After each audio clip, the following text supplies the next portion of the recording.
A paz do Senhor Jesus Cristo, minhas irmãs, Deus abençoe o seu dia, Deus abençoe o seu final de semana. Hoje eu vou fazendo este vídeo porque o nosso estudo sobre Deuteronômio, embora não tenha menções sobre mulheres anônimas, mas destaca vários tópicos sobre as mulheres. Então, nós já chegamos no nosso último livro de Moisés, né? No Pentateuco. Estamos, iniciando hoje e já finalizando Deuteronômio. Moisés escreveu este livro e todo o povo que estava ali juntamente com ele nas campinas de Moabe, ouvindo a sua pregação, era agora uma nova geração. Aquele povo que ao longo do livro de Êxodo até o livro de Números, que vinha murmurando, que vieram reclamando, eles não adentraram na Canaã, não conseguiram ouvir esse discurso, porque agora já era uma nova geração. Deus levantou uma nova geração, uma geração temente a Ele. E agora aqui o livro de Deuteronômio, que quer dizer lei repetida em grego. E aqui nós vemos, minhas irmãs, Moisés repetindo as histórias, desde a saída do Egito, os livramentos do Senhor, a providência no meio do deserto, as leis que Deus estabeleceu nos seus livros anteriores. Aqui há uma repetição de mandamentos, há uma repetição das leis, há uma repetição do que Deus fez durante aquela caminhada. E muitas vezes nós perguntamos, mas por que Deus repete a mesma coisa que ordenou no livro de Êxodo, no livro de Levítico, no livro de Números? Deus não é repetitivo, minhas irmãs. Deus é longânimo.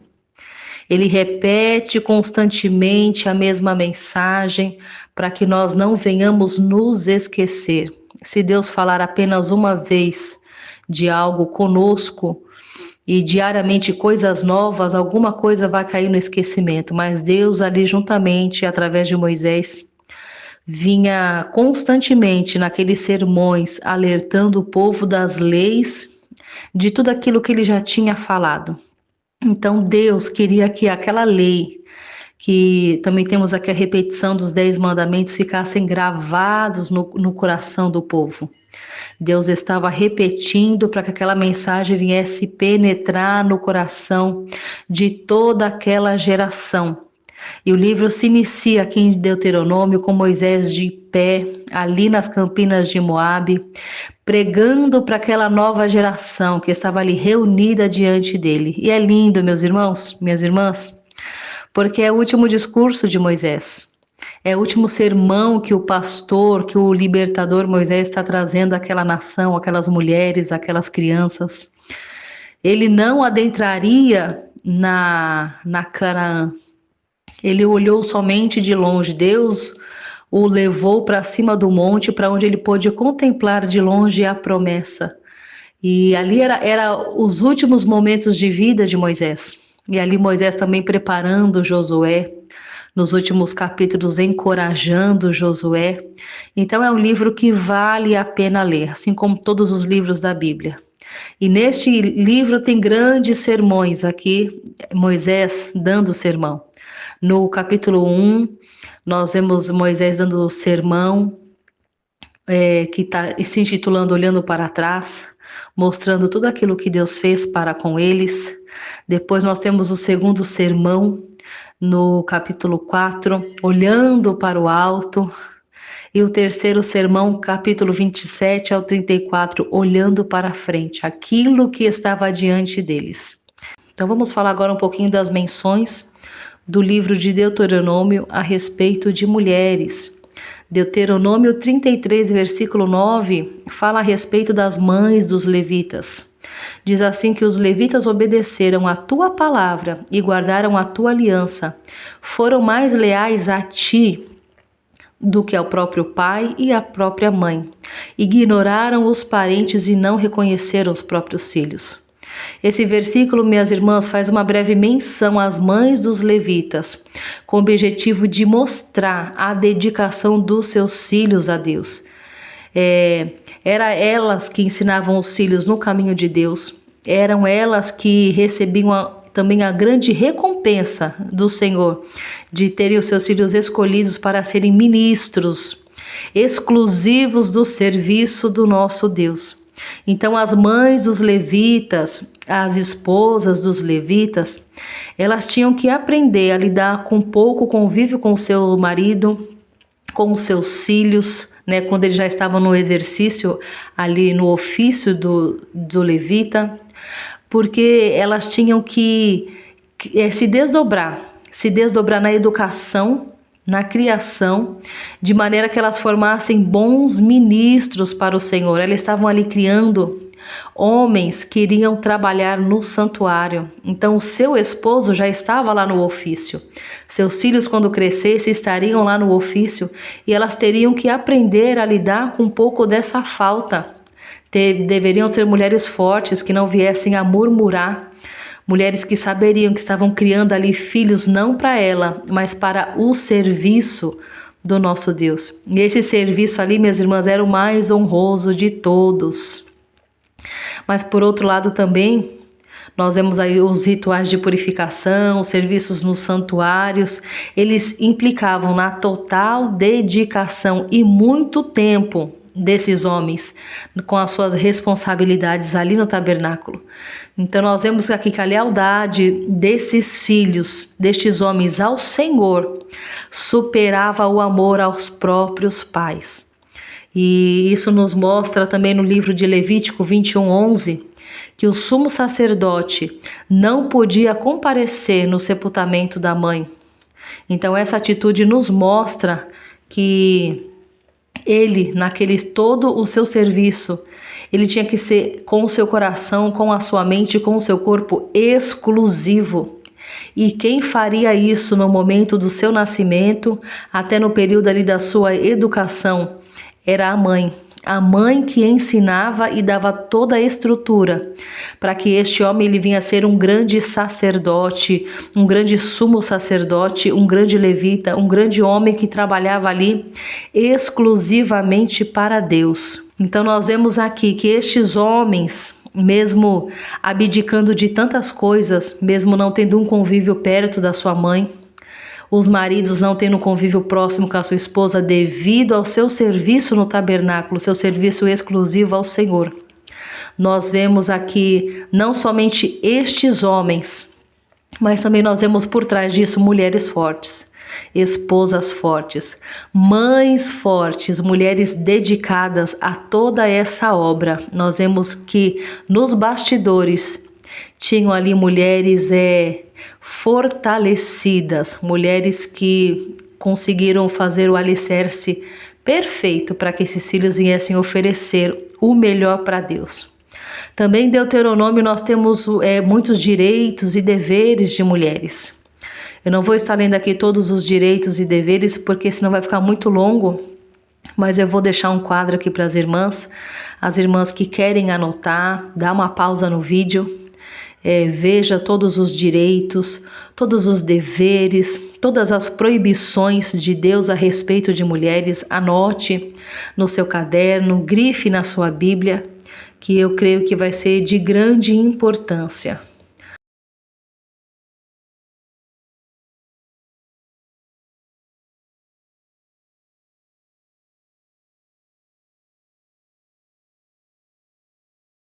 Bem, aqui em Deuteronômio, nos capítulos 12, nos capítulos 16, nós vemos as mulheres diante do tabernáculo.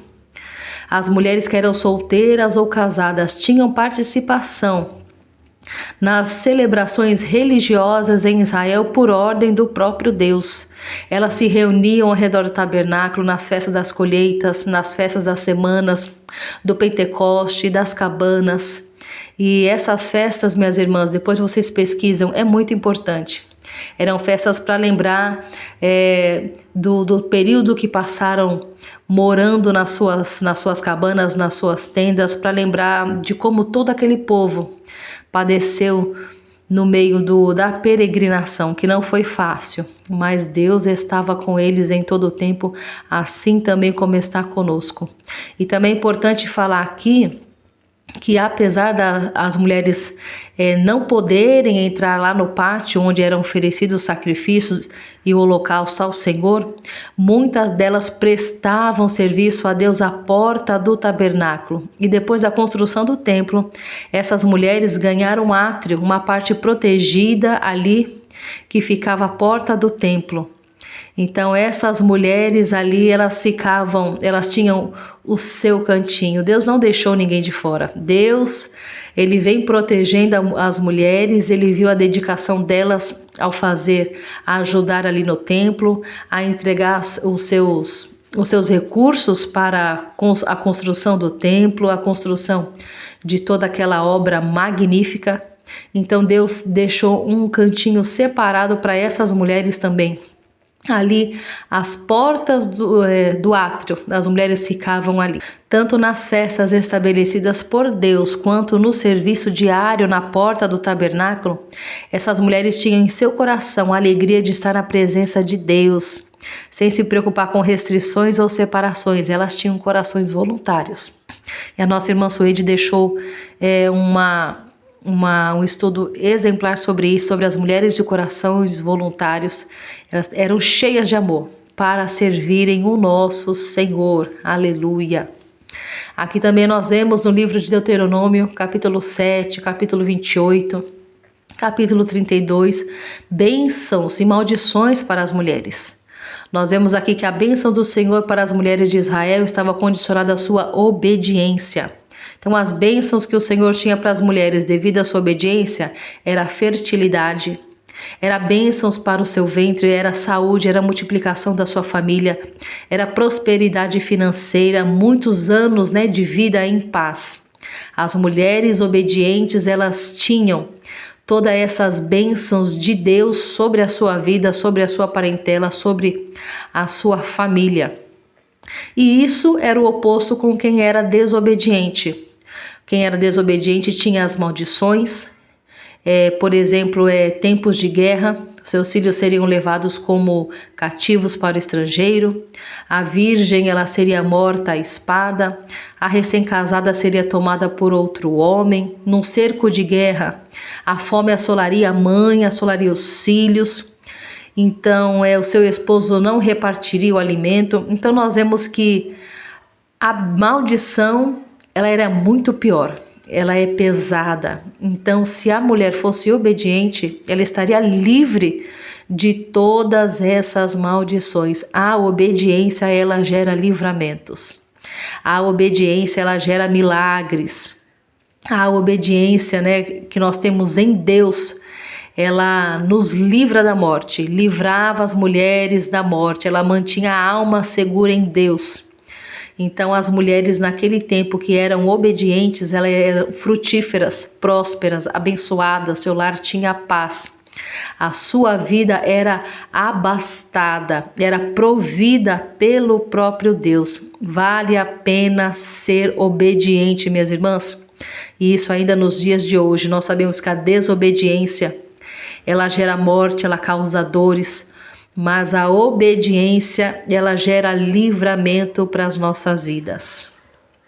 Outro tema aqui também de Deuteronômio, capítulo 22, são sobre as roupas das mulheres. Deus ordenou que os homens e mulheres, neste capítulo 22, tivessem vestes diferentes, com o objetivo de deixar bem clara a diferença entre homem e entre a mulher. Então, primeiramente, nós vemos que lá na queda de Adão e Eva, Deus é quem faz as próprias vestes para o homem e para a mulher. O pecado estava tão generalizado, tão presente no gênero humano, que todos os princípios que Deus tinha criado, que Deus tinha estabelecido, estavam quebrados pela humanidade. Então agora Deus fala para não transgredir contra a roupa, falando que também isso é um pecado. Então a questão do gênero ali estava sendo distorcida. Então Deus ordena para que as mulheres e homens tenham roupas diferentes. E nós, como mulheres, nós amamos nos vestir com feminilidade, porque isso nos deixa mais bela, isso nos deixa, né, mais bem distinta entre o homem e entre a mulher. E a vestimenta que agrada a Deus não é aquela que mostra as nossas curvas, é aquela que mostra a santidade, a pureza, a modéstia que há no nosso coração. As nossas vestes não precisam ser masculinas, não precisam ser sensuais, não precisam ser de mau gosto. As nossas vestes têm que honrar o nosso Deus. E isso é o que Deus vem falando conosco a respeito desses livros, né? Do seu Pentateuco, a santidade. A nossa santidade tem que ser mostrada através das nossas vestes. E por último aqui, minhas irmãs, menções das mulheres em Deuteronômio nós não temos. Apenas Miriam, no capítulo 24, é mencionada em Deuteronômio. Um livro grande, apenas uma mulher por nome é mencionada, que é Miriam, para que todos os israelitas lembrassem que ninguém seria poupado da punição de sua rebeldia. Outras 3 vezes, mulheres são mencionadas no coletivo aqui. As mulheres de Seom, as mulheres de Og e Bazã, que eram inimigas de Deus, a mãe de Levi, Deuteronômio 33. Então, por quase todo o livro de Deuteronômio são relembradas as leis para as mulheres, os seus direitos, os seus deveres, as coisas proibidas, as suas penas, né? Se a mulher naquele período não fizesse o que Deus estava ordenando. Então, ao todo, são 12 leis sobre direitos, 6 sobre os seus deveres e 8 sobre as proibições. E tudo isso que no âmbito, né, da vida religiosa, não é somente só na sua vida pessoal, não. Tudo isso englobava a vida religiosa, a vida em comunidade, a vida conjugal, a proteção à mulher viúva, a divorciada, a cativa, a noiva, a solteira. Então as leis não eram só para um grupo de mulheres, era para a mulher no geral. E as leis de Deus para as mulheres tinham como objetivo de estimular essas mulheres ao amor de Deus e à santidade. Então nós sabemos que as leis eram para guardar, que eram para nos proteger e também para promover a santidade, o amor, né, a paz. Então nós vemos que as leis de Deus para com as mulheres naquele período não era para matar, era para protegê-las e para fazer com que as mulheres ficassem cada vez mais espirituais, mais perto de Deus. Minhas irmãs, esse é o nosso resumo sobre o livro de Deuteronômio. Não temos nenhuma mulher a ser apresentada neste livro, anônima, e a única mencionada por nome é Miriam. E na próxima semana nós entraremos no livro de Josué. Finalizamos aqui o Pentateuco e nós entraremos no livro de Josué. Deus abençoe a sua vida, que você tenha um ótimo final de semana, que a sua família, a sua casa, o seu lar venha a ser abençoado, cheio da presença de Deus. Fiquem na paz do Senhor Jesus Cristo e até 8h30 que teremos ministração sobre a mulher sunamita. Deus abençoe, minhas irmãs.